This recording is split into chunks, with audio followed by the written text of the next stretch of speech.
What a night.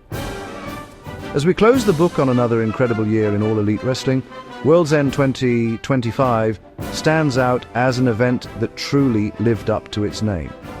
Taking place on December 27th, 2025, from the sold-out Now Arena in Chicago, this wasn't just another pay-per-view. It was the culmination of a year's worth of rivalries, triumphs, and heartbreaks. The air was absolutely electric, with every fan in the building knowing they were about to witness history. World's End has a special place in the AEW calendar, serving as the final definitive statement of the year, and this one felt different. It felt bigger, more personal, and loaded with consequences that will ripple throughout 2026 and beyond. The entire event was structured to feel monumental. Unlike some pay-per-views that are jam-packed with title defenses, World's End 2025 took a more focused approach. By featuring fewer championship matches, AEW successfully elevated the prestige of every single belt on the line. Each title defense felt like a main event in its own right, a true test for the champions and a monumental opportunity for the challengers. This deliberate pacing allowed the stories to breathe and the stakes to build, ensuring that every moment mattered. From the opening bell of the 0-hour pre-show to the final shocking moments of the main event, the energy never once dipped. It was a masterclass in professional wrestling storytelling. This pay-per-view was all about legacy. For some, it was about cementing their place at the top of the mountain. For others, it was about redemption, a chance to reclaim glory that was once theirs. And for a few, it was about proving they belonged in the conversation in the first place. The night was built around the grueling conclusion of the Continental Classic Tournament, a concept that has quickly become one of the most respected traditions in AEW. Then you had championship clashes that felt deeply personal, like the bad blood between FTR and the Bang Bang Gang, or Jamie Hayter's quest to recapture the AEW Women's World Championship. Ultimately, World's End 2025 was more than just a series of matches. It was a celebration of what makes AEW so special. It was about the passion of the wrestlers, the roar of the crowd, and the unpredictable nature of this sport we all love so much. The night delivered on every promise, giving us moments of pure athletic brilliance, shocking turns that nobody saw coming, and emotional victories that will be replayed for years. As the confetti settled and the final bell rang, one thing was clear: AEW saved one of its best shows for last, leaving fans buzzing with excitement for what's to come in the new year. Let's talk about the heart and soul of World's End 2025, the Continental Classic. This tournament is not for the faint of heart. It's a round-robin style competition inspired by the legendary G1 Climax in Japan, where some of the best wrestlers in the world are divided into two leagues. They battle it out over several weeks on Dynamite, Rampage, and Collision, earning points for wins and draws. The entire format is designed to test not just skill, but endurance, strategy, and sheer will. It's a true Iron Man competition, and this year the stakes were higher than ever, with the semi-finals and the grand final all taking place on the same night. Imagine the physical and mental toll of that. The four men who made it to World's End had already been through a war just to get there. They had fought multiple grueling matches, accumulating injuries and pushing their bodies to the absolute limit. Now, they were faced with the ultimate challenge, wrestling not once, but potentially twice in one night against the best of the best. This unique format added an incredible layer of drama and unpredictability. A wrestler couldn't just focus on their semi-final opponent. They had to think about preserving enough energy for the final should they make it. It made every move, every counter, and every decision critical. The prize at the end of this gauntlet was immense: the AEW Unified and Continental Championship. This title, a unification of the ROH World Championship and the NJPW Strong Openweight Championship, represents excellence across the entire landscape of professional wrestling. Last year's inaugural winner, Eddie Kingston, set a high bar, but this year's field was absolutely stacked. The final four were a who's who of wrestling royalty: Jon Moxley, Kazuchika Okada, Konosuke Takeshita, and the breakout star Kyle Fletcher. Each man brought a different style and a different story to the tournament, creating a fascinating dynamic heading into the final night. This tournament is about more than just a title. It's about earning the respect of your peers and the fans. It's a showcase of pure, unadulterated wrestling. There are no managers at ringside, no outside interference, just two competitors in the ring battling for supremacy. This old-school, sports-centric presentation is what makes the Continental Classic so special. It strips away the spectacle and focuses on the art form itself. And on this night, with the semi-finals and finals set to unfold, the stage was perfectly set for a display of grit, heart, and unforgettable wrestling action. The question on everyone's mind was simple: who would survive?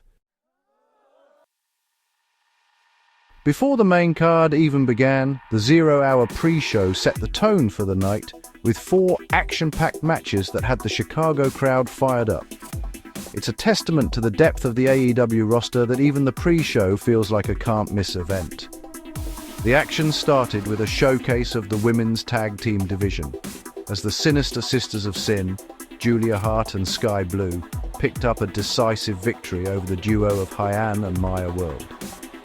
Julia and Sky have become such a formidable and eerie presence, and their chemistry as a team continues to grow, making them a serious threat in the division.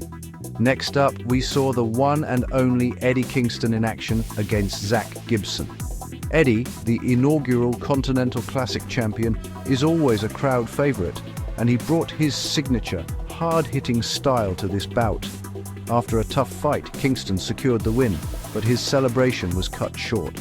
The grizzled young veterans launched a post-match assault, looking to make a statement at Kingston's expense.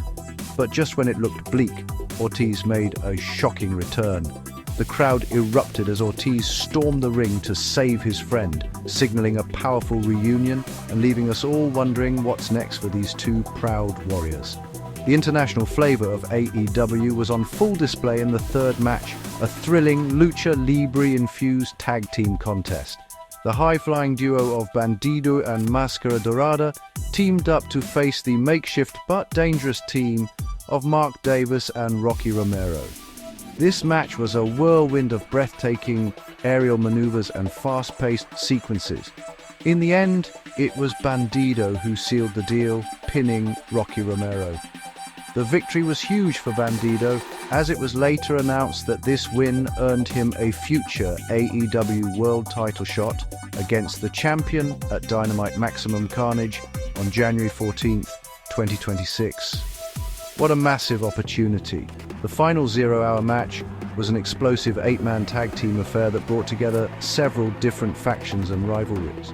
On one side, you had Jet Speed, Mike Bailey and Kevin Knight, teaming up with Jurassic Express, that's Jack Perry and Luchasaurus. They faced off against a formidable alliance of Josh Alexander and the Demand Ricochet, Toa Liona and Bishop Korn. The action was chaotic and non-stop, with every man getting a chance to shine.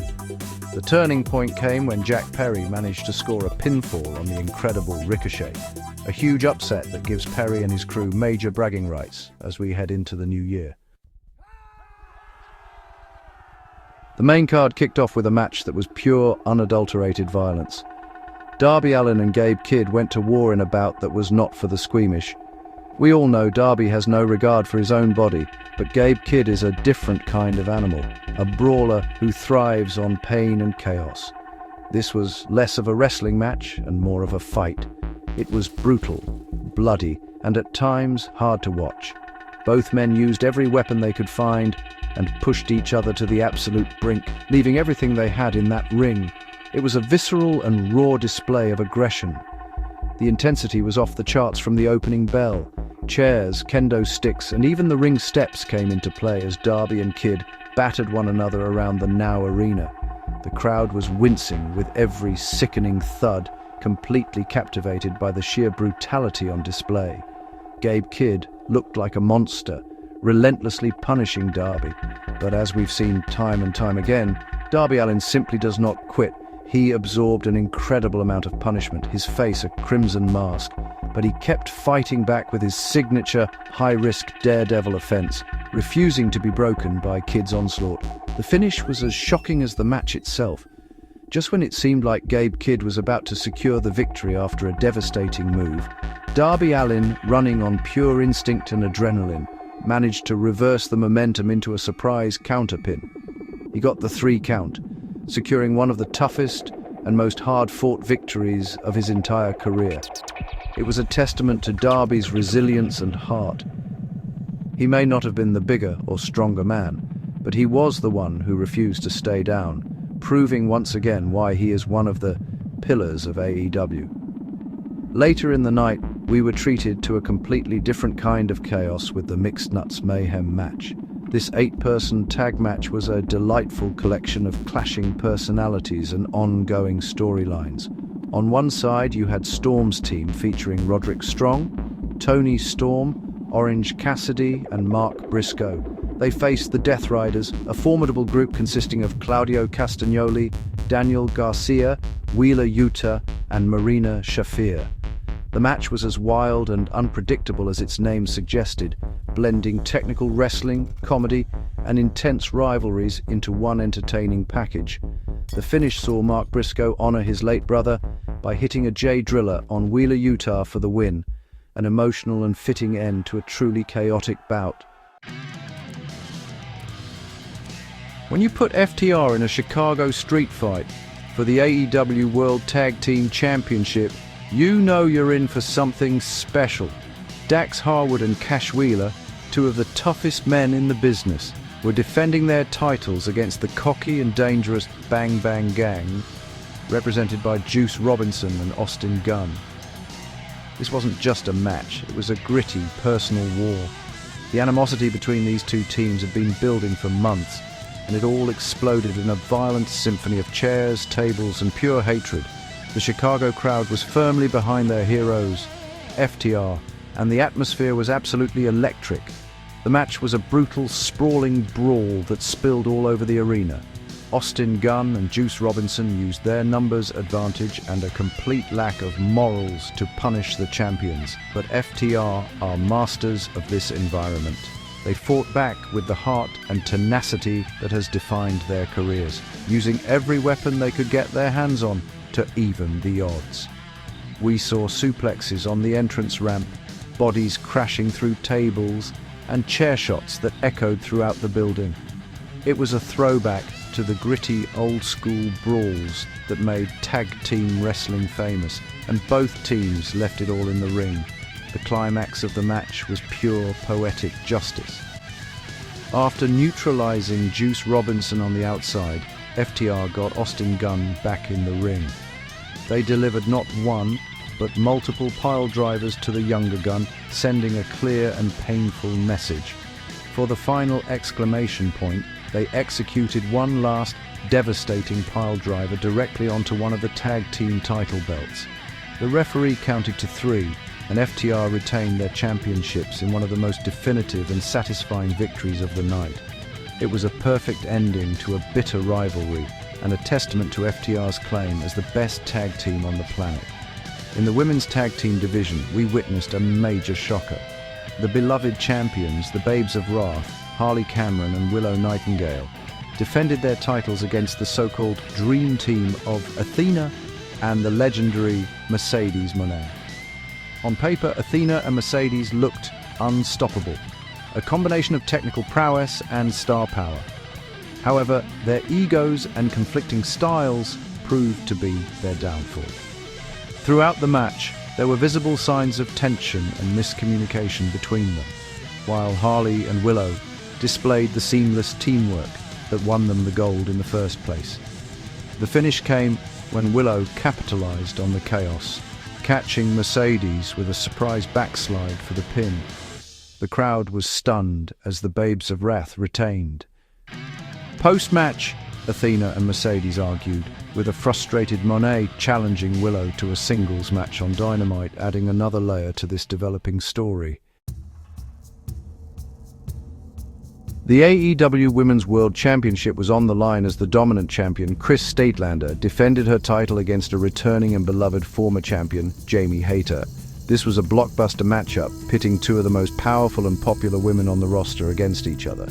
Jamie Hayter was on a mission to reclaim the championship she never truly lost, and the crowd was passionately behind her. Chris Statlander, however, has been on an incredible run, evolving into a truly dominant force in the women's division.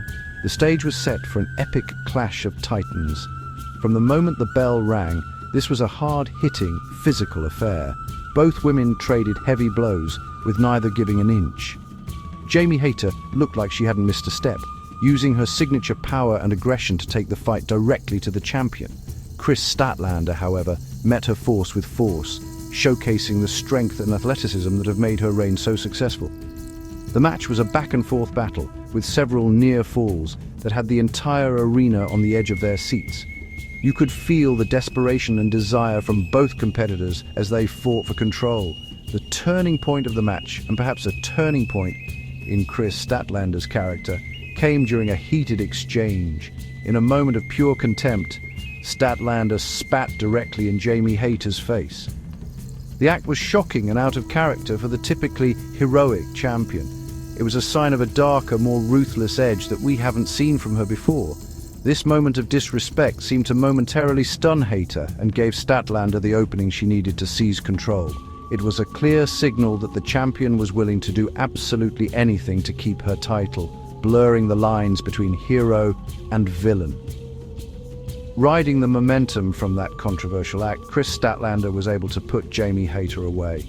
She hoisted Hayter up and delivered her devastating finisher, the Saturday Night Fever, for the clean pinfall victory. While Statlander walked away with her championship reign intact, the way she won left the audience with more questions than answers. Was this a one-time act of desperation, or are we witnessing the beginning of a full-blown heel turn for Chris Statlander? Her victory was undeniable, but the methods she used have cast a dark shadow over her reign, making her one of the most intriguing characters to watch in 2026. The first of the two Continental Classic semi-finals was an absolute masterpiece of professional wrestling. It pitted the relentless Jon Moxley against the young and incredibly talented Kyle Fletcher. This match was immediately hailed as the match of the night, and for good reason. It was an instant classic. Kyle Fletcher, looking to make a name for himself, came in with a brilliant strategy target Moxley's ankle and leg to neutralize his aggressive brawling style.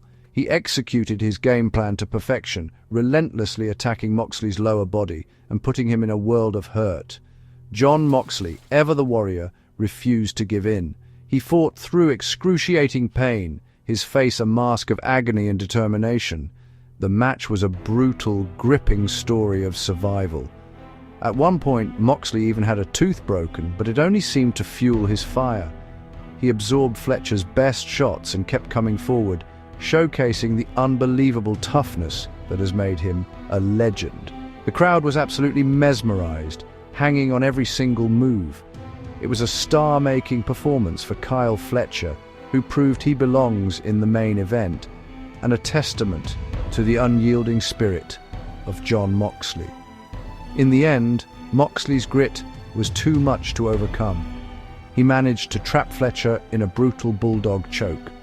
Fletcher fought with everything he had, but he couldn't escape. With Fletcher fading, the referee had no choice but to stop the match, awarding the victory to Jon Moxley.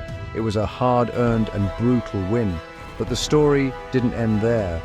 In a shocking display of poor sportsmanship, a frustrated Kyle Fletcher viciously attacked Moxley's already injured knee after the bell, leaving Moxley in a heap and casting serious doubt on his ability to compete in the final later that night. The second semi-final saw the Rainmaker Kazuchika Okada face off against the undefeated powerhouse of the tournament, Konosuke Takeshita. This was a dream match between two of the best wrestlers from Japan, and it had a big fight feel. Takeshita had been an unstoppable force throughout the Continental Classic, and many believed this was his tournament to win. The match was a beautiful display of technical wrestling and athleticism, with both men trading their signature offense. However, the finish was shrouded in controversy. In a move that shocked everyone, Okada used a hidden screwdriver to attack Takeshita when the referee was distracted. This dastardly act allowed Okada to secure the pinfall, handing Takeshita his first and only loss of the tournament. It was a stunning betrayal from Okada, who advanced to the final through nefarious means. The final of the 2025 Continental Classic was set Jon Moxley versus Kazuchika Okada. The story was perfectly written. On one side, you had Jon Moxley, the battered and bruised warrior who had survived a war with Kyle Fletcher, entering the match with a severely injured knee and a broken tooth. On the other side, you had Kazuchika Okada, the legendary Rainmaker, who had taken a shortcut to get here, using a screwdriver to defeat his protege, Konosuke Takeshita. It was a classic tale of the valiant hero versus the cunning villain, and the crowd was desperate to see Moxley overcome the odds. The match began with Okada immediately targeting Moxley's injured knee. It was a smart strategy, but it also made the crowd despise him even more. Every time Okada attacked the leg, the boos grew louder, and every time Moxley fought back, the cheers were deafening. Moxley was clearly in immense pain, his movement limited, but his spirit was unbreakable. He fought with pure heart, using his brawling instincts and sheer willpower to stay in the fight.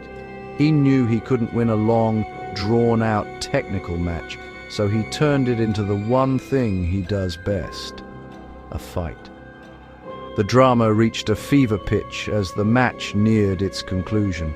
Okada, growing desperate, resorted to his dirty tricks once again. He hit Moxley with a low blow and followed it up with not one, but multiple Rainmaker lariats. It looked like it was all over. Any normal man would have been finished. But Jon Moxley is not a normal man. In an incredible display of resilience, he kicked out, sending a shockwave of disbelief through the Now Arena. He had survived Okada's best shots, both legal and illegal, and was still in the fight. The crowd was going absolutely insane. Fueled by adrenaline and the roar of the fans, Moxley mounted one final epic comeback. He fought through the pain, got Okada on his shoulders, and delivered a thunderous Death Rider. The impact was decisive. Moxley covered Okada, the referee's hand hit the mat 3 times, and Jon Moxley had done it.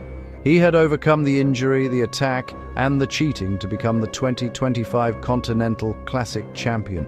It was an unbelievable emotional victory that ended Okada's historic 647-day reign as Continental Champion and cemented Moxley's status as the MVP of the night and one of the toughest wrestlers to ever step foot in a ring. The main event of World's End 2025 was a colossal 4-way match for the AEW World Championship.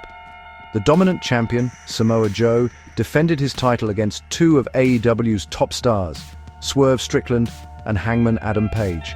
This match alone was a certified main event anywhere in the world. The story was simple. 3 of the best wrestlers on the planet were vying for the most prestigious prize in the company, while the champion, Samoa Joe, looked to continue his reign of terror. The action was fast, chaotic, and everything you would expect from 4 elite competitors. As the match raged on, it became clear that anyone could win. All 4 men had moments where they looked poised to capture the title.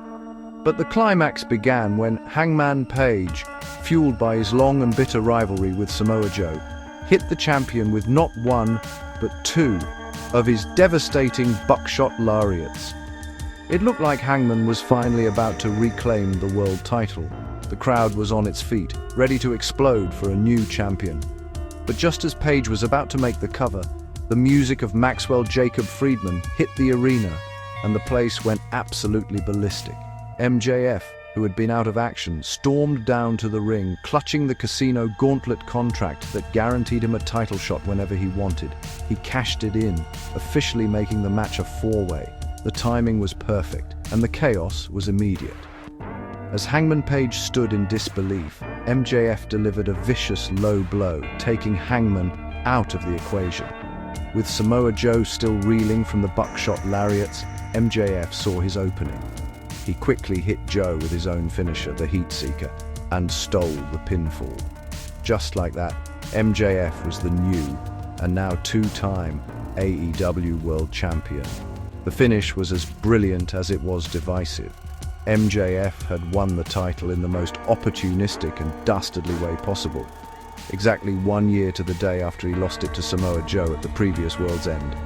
It was a shocking and unforgettable conclusion to the night. While some fans were thrilled to see their hero-turned-villain back on top, others were frustrated by the MJF fatigue and the way he stole the moment from Hangman Page. Love him or hate him, MJF was once again the center of the AEW universe. World's End. 2025 will be remembered for many things: Moxley's heroic journey, FTR's brutal street fight, but it will forever be defined by the Devil's stunning return to the throne.